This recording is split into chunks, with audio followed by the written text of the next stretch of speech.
You're listening to the Chronicles of a Gooner, the Arsenal podcast. I'm Martin Tyler, and you're listening to Harry Symeou.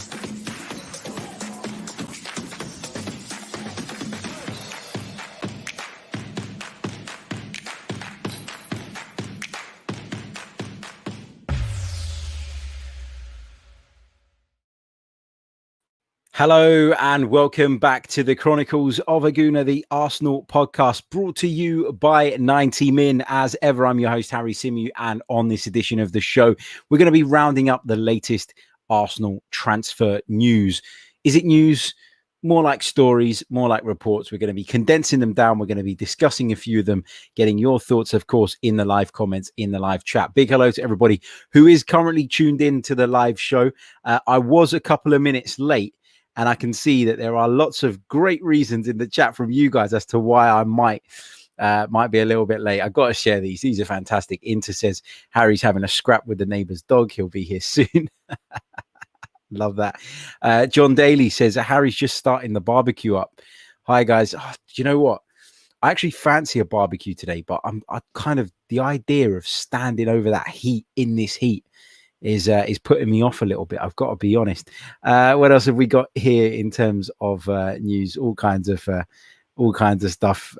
Ashton Allman says Harry had one look outside and started cooking burgers and hot dogs. I'll tell you what, Ashton, you will never catch me cooking hot dogs and burgers on charcoal. I feel like it's a waste of charcoal. I'm sorry. I know a lot of people like it. Not for me though. Not for me. In a much better mood today because my builders did eventually turn up yesterday, although they turned up at 6 p.m. and they worked all the way through till 10 p.m. because there was still light, and they finished the job. So I'm happy. It wasn't quite at the time I expected them, but they came, they done the job, and they left. So we're all good. Right, let's get away from kind of my personal life and let's start talking about some of the big transfer stories doing the rounds with regards to the Arsenal today. And we're going to kick off with Aaron Ramsdale, a goalkeeper that Arsenal have been credited with an interest in for some time now. The Sheffield United goalkeeper, obviously relegated with the Blades last season and could well be on the move. Sheffield United see Aaron Ramsdale as somebody that they could make significant funds from and are not completely against the idea of moving him on this summer, but their valuation has to be met. Now, what is Sheffield United's valuation of Aaron Ramsdale? Well, we've heard mixed reports. From some outlets, we've heard £20 million. From some, we've heard 30. And some are claiming that Sheffield United are even looking to push for £40 million.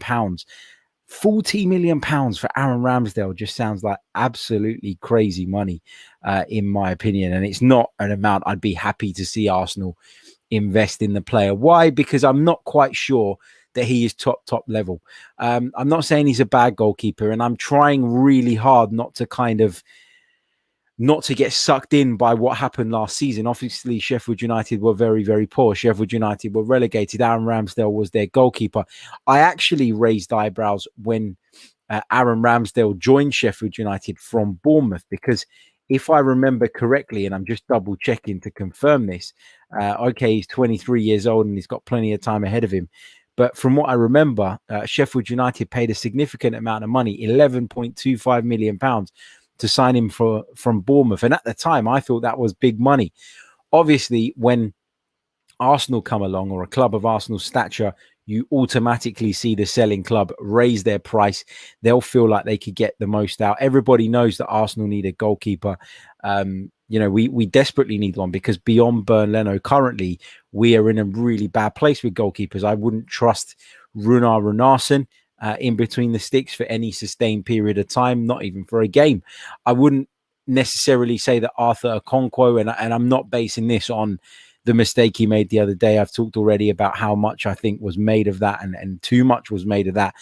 But in general, I don't think that Arthur Okonkwo is somebody who's ready to step up to the plate either. And so goalkeeper is a real position that Arsenal are in need of sort of strengthening in, and it's an area that Arsenal really need to do better in. So, people know that. people can see that from a mile off, and therefore people are going to ask, aren't they, for inflated fees when it comes to Arsenal.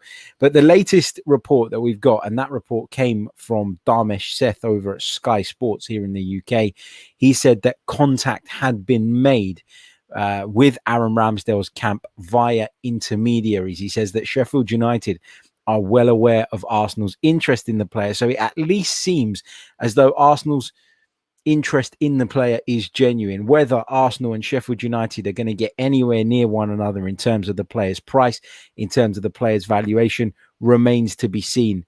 But I've got to be honest, if I were in charge of the purse strings at the Emirates Stadium and Mikel Arteta walked into my office and said, Harry,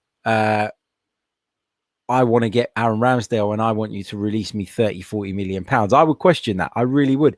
I don't think he's worth that money. I understand the desire for Arsenal to focus a little bit more on homegrown players, which it seems they are trying to do in some of the players that we're being linked with. I understand the age profile of Aaron Ramsdale, again, fits into what I've been talking about all along, that 22, 23-year-old bracket, where they're a little bit wet behind the ears, but also, you know, in a place where they have enough experience to now push on and go to that next level. I'm just not sure that I want to see Arsenal spend that kind of money on Aaron Ramsdale. And I'd like to know what you guys think in the comments section as well, because I feel like when I say this, I'm not of the majority. I've spoken about it with friends and I've had pushback from people saying, well, if you want a top young English goalkeeper, what do you expect to pay?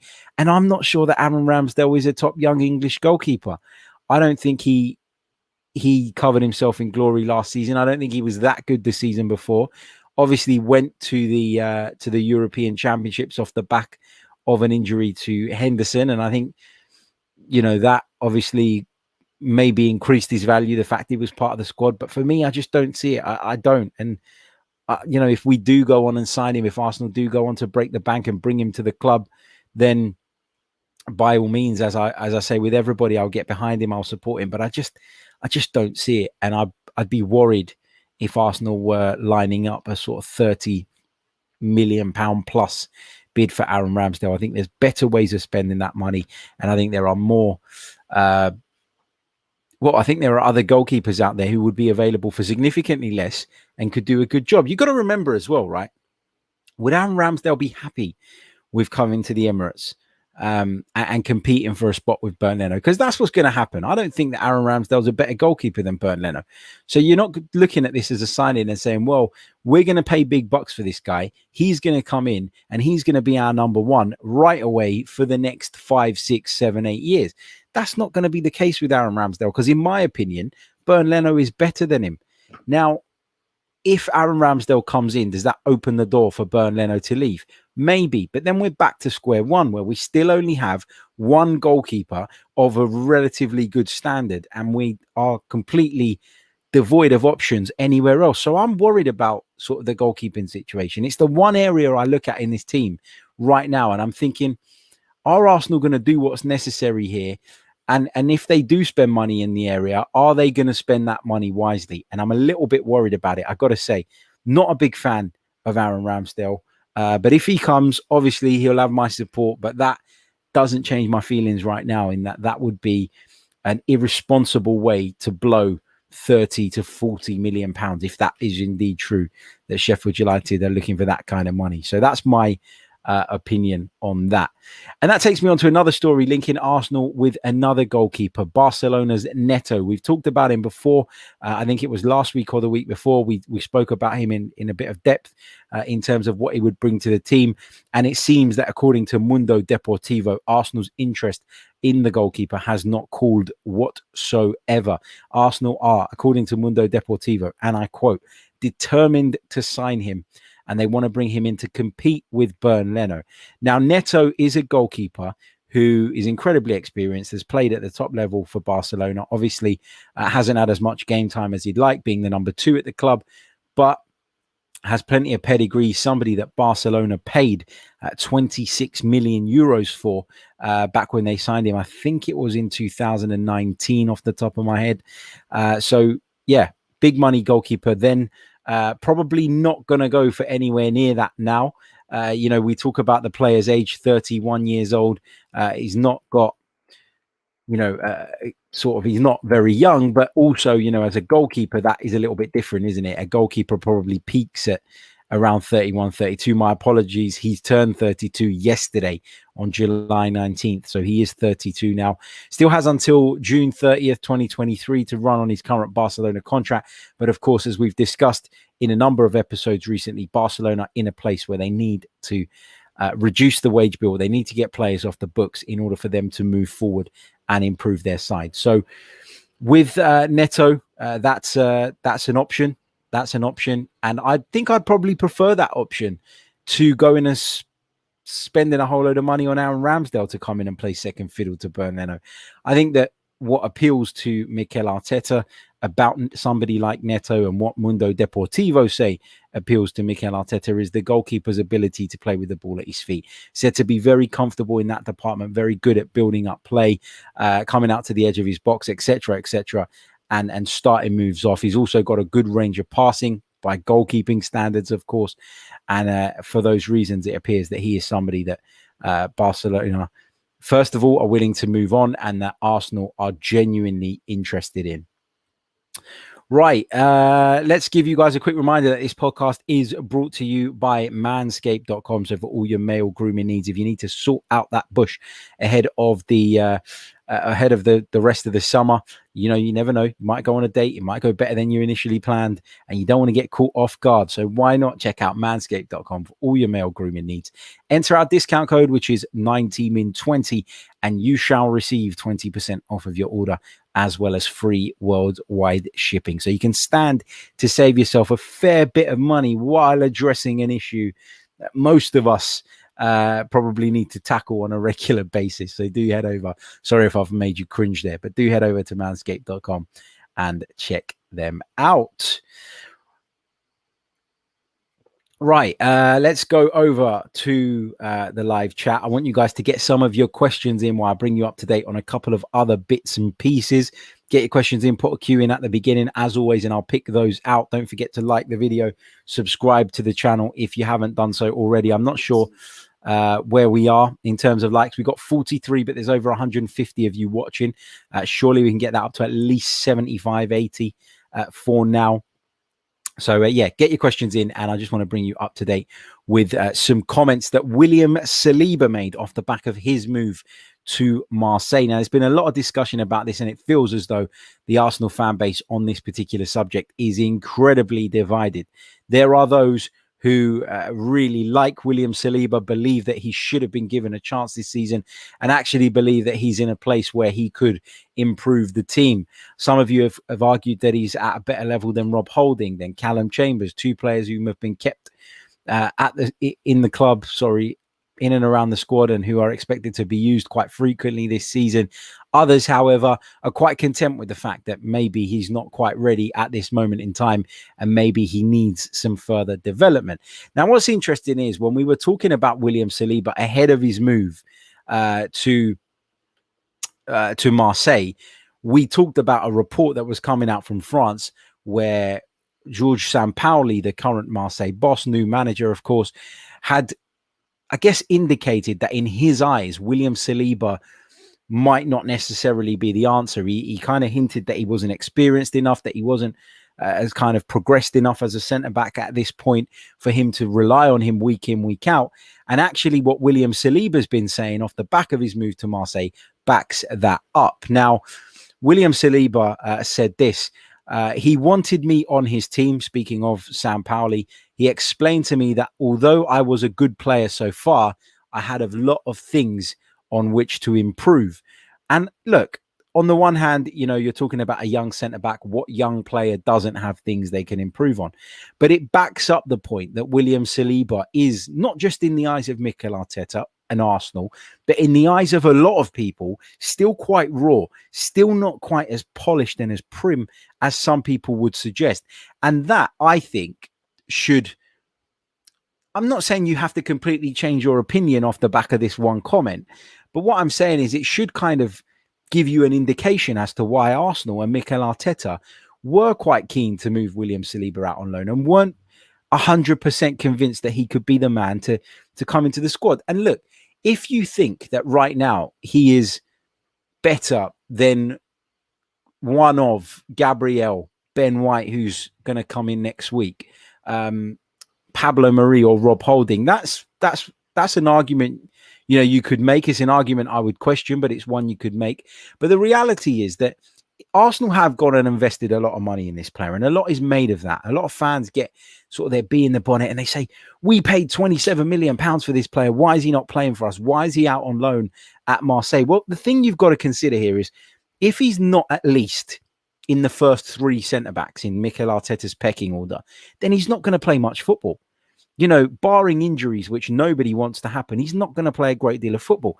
There is no Europa League for Arsenal this season. There is no Europa Conference League. And therefore, William Saliba's game time is going to be, if he stayed at the club, or would have been, very, very limited. So from an Arsenal perspective, I think actually loaning him out is a way of ensuring that your asset does continue his development. And hopefully he'll get to the point one day where he is ready to compete for a spot with some of those guys. Now, I've heard people saying, yeah, but he's going to Marseille. The French league is a completely different level. If I told you all that we were competing for the same players as Marseille, loads of you would go, well, we're Arsenal. Why are we competing with Marseille? They're in a farmers league. We can't compare ourselves with them. We're at a much higher level, etc., etc. So if Marseille have question marks and doubts and concerns about William Saliba and some elements of his game, then why is it so ludicrous and crazy to think that Mikel Arteta has those genuine concerns as well? It isn't necessarily 100% personal. I do think that there is an element of the player's personality and Mikel Arteta's personality may be clashing, but I don't think it's purely based on that. I think if Mikel Arteta thought he was ready, he'd be playing. And the fact that Jorge Sampaoli is unsure and has indicated to the player that there are areas in which he really needs to improve, kind of backs up the point that maybe he is not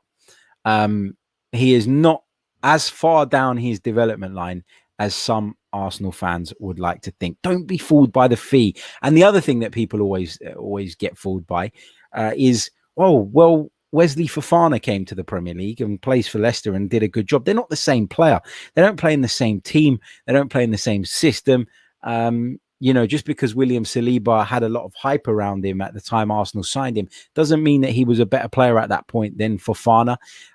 Because from my perspective anyway, and I don't know about you, I don't watch French football. I couldn't tell you. So I can't use the Fofana thing as like a reason to have a go at Arsenal for the way they've dealt with William Saliba. As I've said time and time again, the only thing that frustrated me was the fact that he wasn't able to go out on loan at the start of last season. Other than that, I think they've dealt with it okay, and I haven't really got an issue. Let's go over to some of your questions. Sonny De Niro says, it said we want 7 transfers, and we've got 2 to 3 in so far, and at least 10 going out. What chance do you think we have of achieving this, and do you think this will satisfy some of our fickle fans? I don't think we'll get 7 players in. I've got to be honest.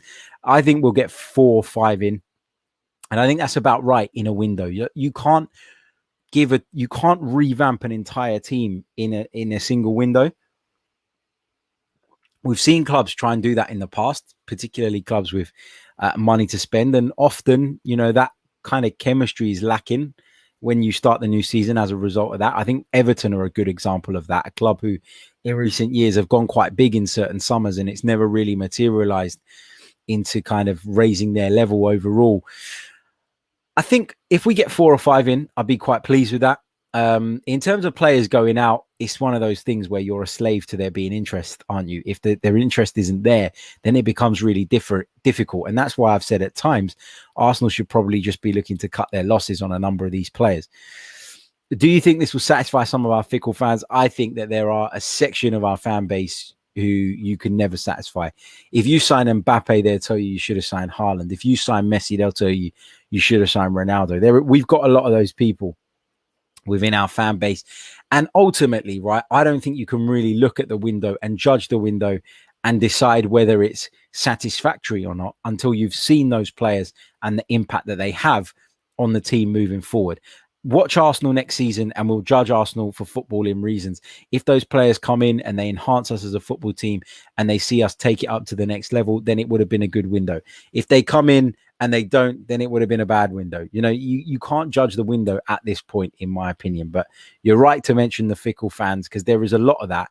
It's really frustrating. It's really disappointing to see, because it seems to be like wildfire, the way it spreads, the negativity, and the way people can convey that and then influence others into kind of going down that road. I think as a supporter, you should always try and be positive until proven otherwise. That's the way I look at it. I just think if I sat there and was miserable about Arsenal all the time, then it would take the complete and utter fun out of supporting them. And what would I then be getting out of the game of football, if not something to break away from the stresses of normal life with, and something to enjoy and look forward to. Christian Hoover says, would you take Maddison and no right back signing, or Awar and a right back signing? Oh, interesting. I've said before, Christian, that for me, the right back position is one that does need addressing. But as I keep saying, I don't think it's right at the very top of the list. I think with, with Chambers, with Cedric, and potentially Ainsley Maitland-Niles still being at a club, is a position we can fill. It's not ideal. I think we could do better there. But I would rather that we bought fewer players in, and players that were really going to make an impact and help this team move forward, as opposed to just trying to patch up holes. I think we've been guilty of doing that in years gone by, and it's never really worked. I'm not massive on James Maddison. I've said it before. I like him, but I'm not sure that I like him enough to justify the 60-70 million pound price tag Leicester City are said to have put on his head, and therefore I'd probably lean towards the Awar and a right back signing, if I'm honest. What else have we got? Said Abdullah says, would you take David Raya? Do you think it would be realistic? David Raya, of course, is a goalkeeper that's been linked with Arsenal for a while now. There are connections due to our goalkeeping coach who has worked with him in the past. I've watched David Raya at times and gone, wow, what a keeper. I've seen him make fantastic saves, but I've also seen him drop some clangers as well. And he's just that type of continental goalkeeper that I've said before, I'm not really big on. Just because stylistically, it's not what I personally want to see from a goalkeeper. I like the Emi Martinez type goalkeeper more. The type goalkeeper who maybe isn't as great with the ball at his feet, isn't going to try extravagant and ambitious passes from the back, but he's big, is commanding, is strong, is physical, is vocal. That's the type of goalkeeper I like. So I personally wouldn't move for David Raya, because I'd imagine now that Brentford are in the Premier League, it's going to be a lot more difficult to prize him away. Brentford are in a position now where they're going to get a huge financial injection, and that obviously makes them more resistant to the offers and the interest of some clubs like ourselves, who may be sniffing around some of their more talented players. Lung Burkamp says, would Villa accept 60 million plus Smith Rowe for Grealish? They need a replacement. So, you know what? There's been some reports in the last few days that Jack Grealish might not even be leaving Aston Villa, which would be really interesting, wouldn't it? 60 million and Smith Rowe, I think, is steep, though, because I think Smith Rowe has got the ability to go on and be a really, really top player. And I like Jack Grealish. I really, really do. But 60 million plus Smith Rowe, who in my opinion right now is probably worth 30, 35 million, means you're essentially paying 90 plus million pound for Jack Grealish. And I think that's a little bit too steep. Might not be too steep for the likes of Manchester City, maybe even Chelsea. But from an Arsenal perspective, I don't think that would be good and smart business. Let's see what else we have got in the live chat box. Don't forget to hit that like button if you haven't done so already. Let's quickly check in where we are in terms of likes at the moment. Don't forget, the podcast is brought to you by manscape.com. Check out the link in the description. Enter the promo code 90min20 and you shall receive 20% off of your order plus free shipping. We've only got 67 likes on the board, but there's over 230 of you watching. Come on, with 69 now. We are 31 likes away from hitting that magic golden 100 mark. Oh, now we're on 70. So let's get there. 30 likes away. I'd really, really appreciate it. Also, if you're interested in becoming a member of the channel and supporting me to bring you more content, then you can do so by clicking on the link in the description. Check out our membership proposition and decide from there if it's something you'd be interested in signing up to. Inter says, I think Ainsley will be replacing Bellerin next season. Would you be happy with that? I think it's clear as day he's better as a fullback than a midfielder if he can swallow his pride. Yeah, I've always said that about Maitland-Niles, that he is, for me, better as a fullback / wingback than he is as a midfielder. I think that is how Mikel Arteta sees him. I think that's how Arsenal see him. Obviously, he's made it quite clear that that is not how he sees himself. And now Maitland-Niles, as I discussed maybe a week or so ago, is at a bit of a crossroads in terms of his career. Do you acknowledge that you're probably more suited to the fullback role?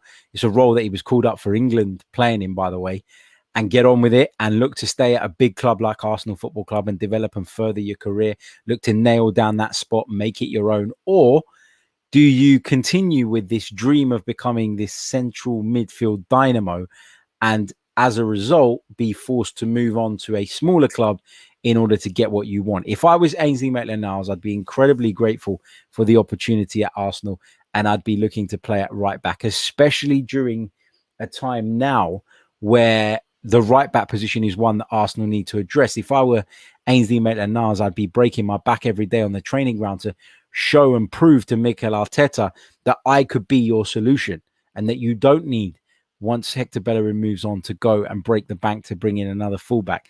I'm an internal solution. I'm a homegrown solution. I'm a solution who's been with you for a while, who understands you, who understands the club, and it's just an easy fix. But yeah, you know, Maitland-Niles has to decide that for himself, and I'm not sure he's going to do that, unfortunately. Let me pick up a couple more comments. Let's say hello to the Modern Gooner. Says, big up Harry from China. Hit the like button and subscribe. Yes, please do so.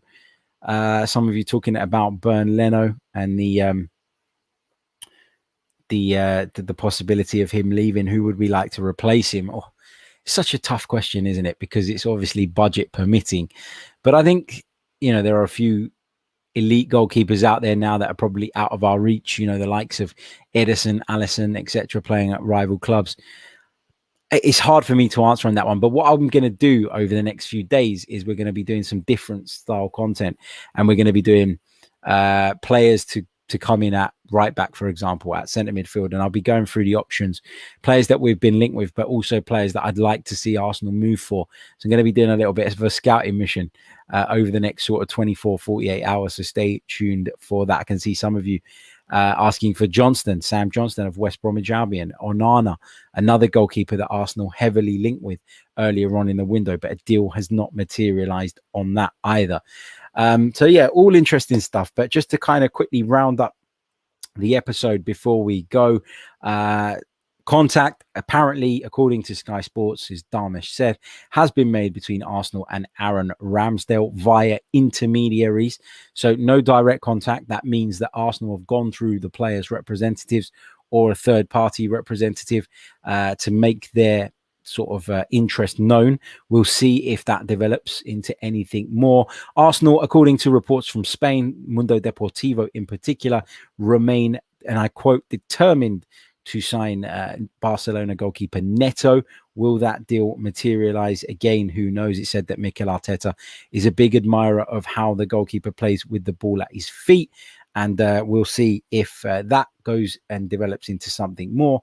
And of course, finally, we just touched on the comments regarding Jorge Sampaoli's view on William Saliba and why perhaps Arsenal weren't batshit crazy actually to let him go out on loan again. We're going to be back later on with another live show. Until then, take care of yourselves and stay safe. Hope you're enjoying the sunshine. I'll be back very, very soon with more. Until next time, take care. Bye-bye.